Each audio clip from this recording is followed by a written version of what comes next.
नमस्कार।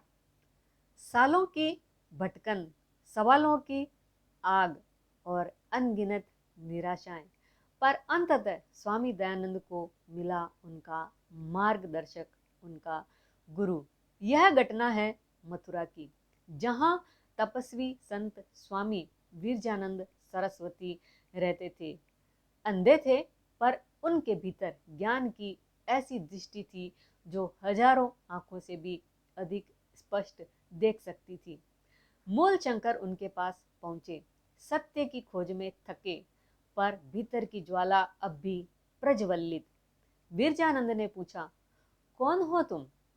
उन्होंने उत्तर दिया, एक जिज्ञासु जो सत्य को जानना चाहता है। गुरु ने कहा, सत्य जानने से पहले झूठ को भूलना पड़ता है।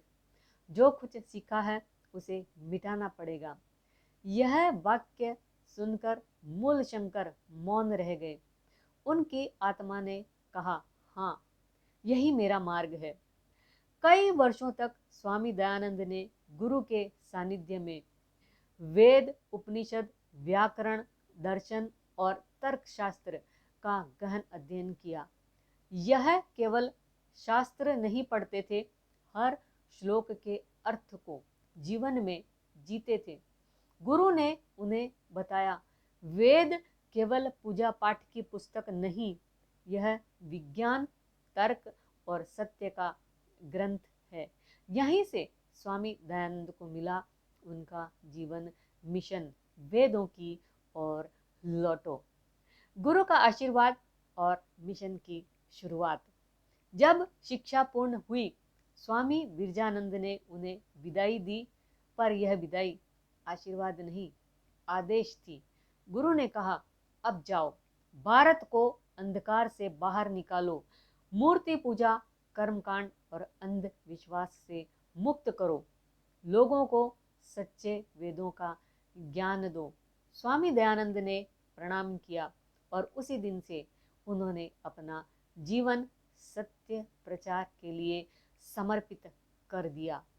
सत्य का प्रचार, कठिन यात्राएं और संघर्ष। उन्होंने भारत का चप्पा चप्पा घूमना शुरू किया, राजस्थान से उत्तर प्रदेश, पंजाब से बंगाल तक। हर जगह उन्होंने सत्य का दीप जलाया। कभी गांव के चौपाल में बोलते, कभी राजा महाराजाओं के दरबार में, कभी मंदिरों में जाकर सीधे सवाल करते, क्या यह पत्थर भगवान है? कई लोग नाराज हो जाते, कई उन्हें धर्मद्रोही कह देते, पर कुछ ऐसे भी थे जो जागते हुए से लगते। हाँ, यह बात तो हमने कभी सोची ही नहीं थी। अंधविश्वास के खिलाफ संग्राम अब हुआ शुरू। स्वामी जी का जीवन आसान नहीं था। कई बार उन पर हमले हुए, कई बार सभा में पत्थर फेंके गए, पर उनकी आवाज नहीं थमी।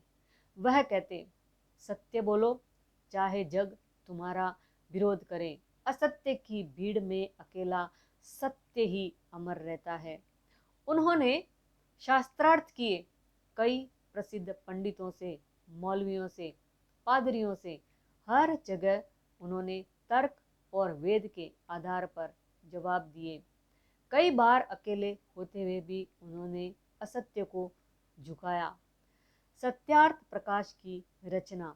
अपने विचारों को स्थायी रूप देने के लिए उन्होंने लिखा सत्यार्थ प्रकाश। यह केवल एक ग्रंथ नहीं, बल्कि भारतीय समाज के पुनर्जागरण का घोष था। इस पुस्तक में उन्होंने धर्म, समाज, राजनीति, शिक्षा और नारी की स्थिति तक सब पर स्पष्ट विचार रखे। उन्होंने कहा, वेदों में न मूर्ति पूजा का आदेश है, न जातिवाद का समर्थन। वेद तो सभी मनुष्यों के लिए समान सत्य का मार्ग दिखाते हैं। स्वामी दयानंद अब केवल एक व्यक्ति नहीं रहे, वह एक विचार बन चुके थे, एक आंदोलन, एक चेतना, जिसने भारत के सुप्त समाज को फिर से जागने के लिए पुकारा। श्रृंखला जारी रहेगी। अगली श्रृंखला में एक नए टॉपिक के साथ मिलेंगे।